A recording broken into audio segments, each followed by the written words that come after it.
Hi guys, welcome back to Truth Talkin Thursday. We're ready to go again this week.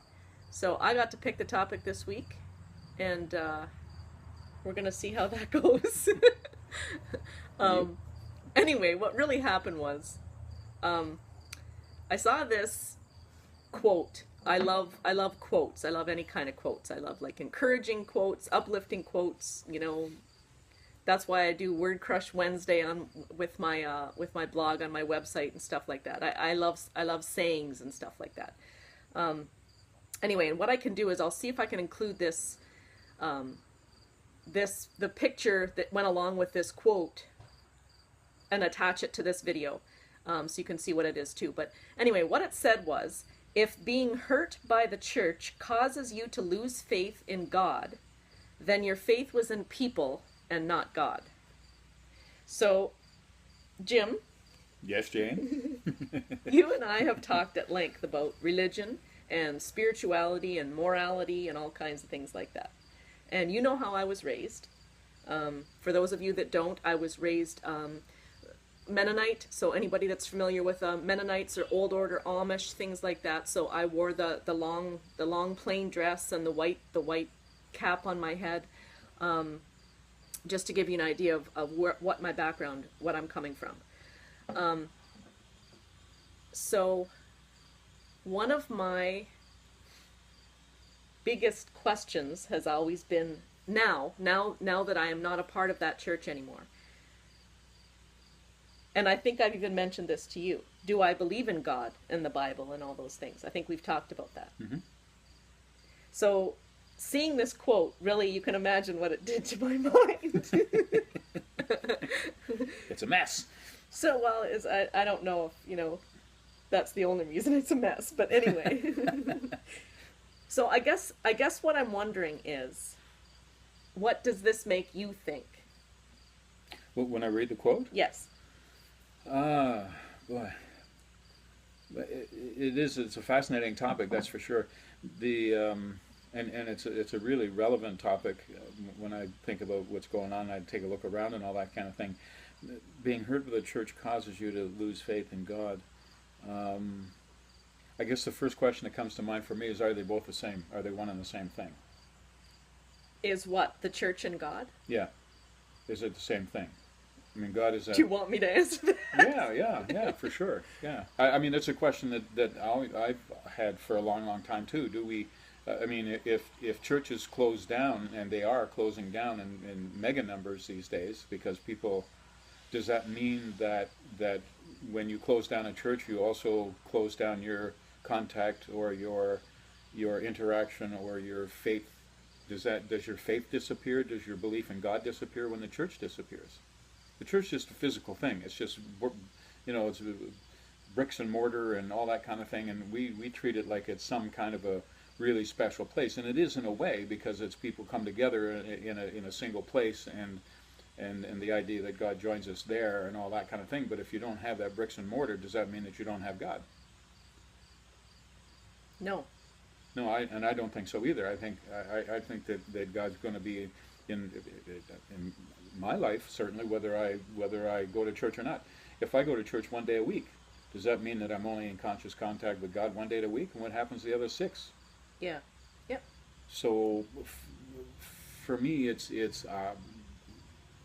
that's kind of how I see it. So if the church, the organization of what we call the church itself, does me a nasty, what does that have to do with God, really? It doesn't, and I think what this really made me realize, what this quote really made me personally realize, is that very fact. Just because somebody hurt me doesn't mean my beliefs or morals have all gone awry. And that has been a struggle for me. Mm-hmm. Because I was raised believing that there is one true church, and that's it. There is no other way. And my view on that has changed somewhat. and I know we've talked about this before too, that I have a long way to sort through some of that stuff, but I believe there is a difference between religion and spirituality. And I believe the danger of organized religion is that the traditions that get passed down from generation to generation become rules, and they become enforceable as such.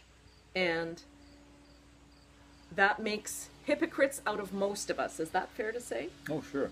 I think they're very punitive in a lot of cases. The rules that, I mean, what are the rules there for if it's not to keep the church going, which, and I might be very cynical when I talk about this in this way, but I mean, at some point, maybe right from the get-go, right from day one, churches have been a business in so many ways.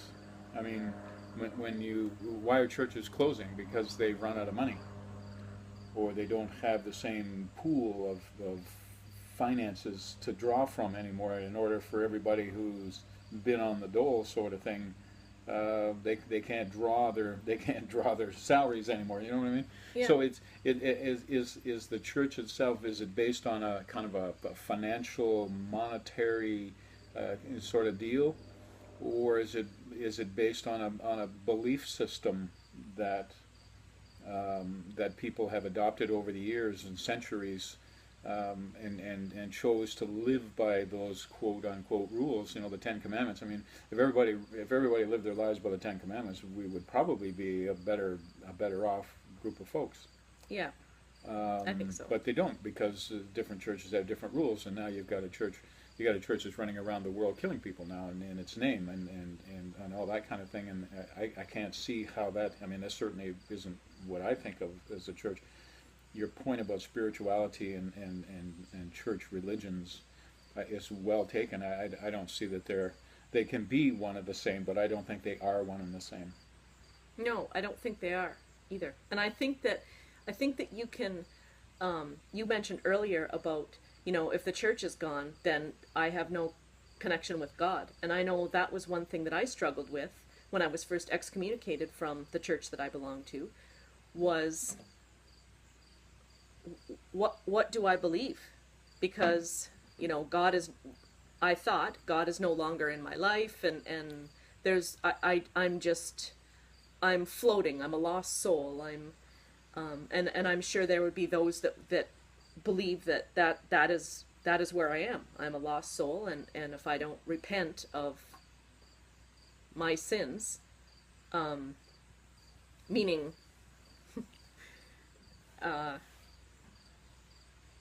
make some very big changes in my life back towards the life that I used to live, then I will go to hell. And I don't believe that anymore. I don't think that's true. I think that you do not need a church, meaning 4 walls and a roof and a certain denominational name over the door, to be worthy of heaven and be worthy of God's love. I do not believe that. I believe that there is a place for us all. I believe that. We all have the same opportunities of salvation. And whether or not I believe in the Bible in its entirety and the stories that are in it, honestly, I think I've had to reevaluate so much of what I thought was real, and that I can't say I'm not sure. I'm not sure if I do. Mm-hmm. And that used to really, I guess, freak me out. Yeah. But it doesn't anymore, because I feel like I'm learning and growing. Mm-hmm. And I will get to where I can comfortably state who I am and what I believe and what I will stand for and what I won't. Yeah. Interesting, when you were talking there, one of the things that came to mind for me was I think as human beings we've got this reversed. Do we speak for God, or does God speak to us? Yeah. Yeah. And man has taken over the ownership of that conversation, and man now speaks to us, and as a self-proclaimed messenger of God. I would have liked to have been at that meeting where he got appointed. Yeah. Because I think I probably would have said no. This is not a good option. This is not a good option. That's right. I That's vote right. no. There's so many reasons why he shouldn't be talking to me about this sort of stuff. But and groups like you had mentioned, and even in the church that I belong to and stuff like that, there's certain groups of people who have decided that they are going to be the messengers of Christ or God, and I've been chosen. Well, who chose you? Is my thing. So I kind of prefer the whole idea around religion and spirituality is when I'm feeling very spiritual, I believe, I tend to believe that wherever that source of energy is coming from for me, whether it's a walk in the forest, it's sitting by a river, it's just contemplating, it's riding, it could be anything that derives me some pleasure and some gratitude and some thankfulness that I have the opportunities to enjoy the creations that Christ has created for us and all those kind of things. That to me, that's part of my spiritual being. Yeah. When I get that little buzz, and it goes up your spinal column, and you get that little shot of energy there. That's the Spirit talking to me, I believe. That's me experiencing when I sit in the church and on a Sunday morning and I listen to the choir, and there's some pieces, there's some hymns that I could listen to all day for whatever reasons are, but and I sit there and I get that little kind of shiver every once in a while. It's just like it hits something in me, and it resonates with where I am at the time and what I'm thinking about and how I'm feeling about the world I live in and all that sort of stuff. And I'm just grateful that I've had that opportunity to enjoy that. Yeah. It's got nothing to do with a message of any kind. Yeah. It's just it's a pleasure. It's what it makes you feel. It's what it makes you feel, and that to me is the message of spirituality. In so many ways, those messages come to us. It might be it might be coming home and your pooch just can't wait to see you, and he's just all over the place, and he's licking your face, and he's doing all this kind of stuff, and just because he's happy to see you. Yeah. That to me is a spiritual experience of some sort of description. So they come in big packages, little packages, they come in big events and small events, but I believe that those are the messages that God is sending me as a part of His church. If that makes sense at all. That makes a lot of sense to me. So why have we screwed it up so bad? Well, you mentioned before we aren't God. I'm guessing that's probably why. You throw a little healthy dose of humanity in there, and a little bit of selfishness and a spunky attitude, and there's some issues with it. But I'm afraid that if I just blah and let myself go, we're going to end up with a 45-minute talk. So I'm just wondering, can we maybe give this some thought this week and pick this up next week? Are you good with that? Yeah, I'm perfectly good with that. I think it's a great topic. I think it's a topic that a lot of people wrestle with, and I think it's unfortunate that we haven't got the technology together yet. We are getting there. Hopefully we'll get there, but where people can actually call us and say, I'd like to weigh in on this conversation, because I think that this is a conversation that so many people need to have and would like to have with people who are serious about discussing it, as opposed to ranting and raving about why they're right and everybody else is wrong. Yeah.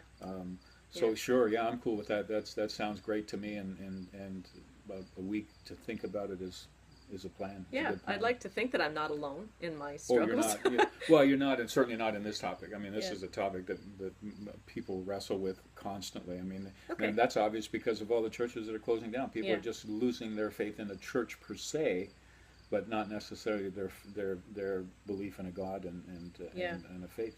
Yeah, sure. All right. Well, you know what? Let's pick this up again next week. We'll give it a little bit more thought. Maybe take it down a little different direction next week, and we'll go from there. And in the meantime, if any of you have any thoughts, you can. I'm going to post this video on my blog on my website at janeturdick.com, and I'll send a link to Jim as well that he'll send out to his friends. And if you have any thoughts that you want to add, just post them, and we can certainly discuss it next week. So have a great week, and we're both looking forward to next week. Yes, we are, and thanks for dropping by. Take care.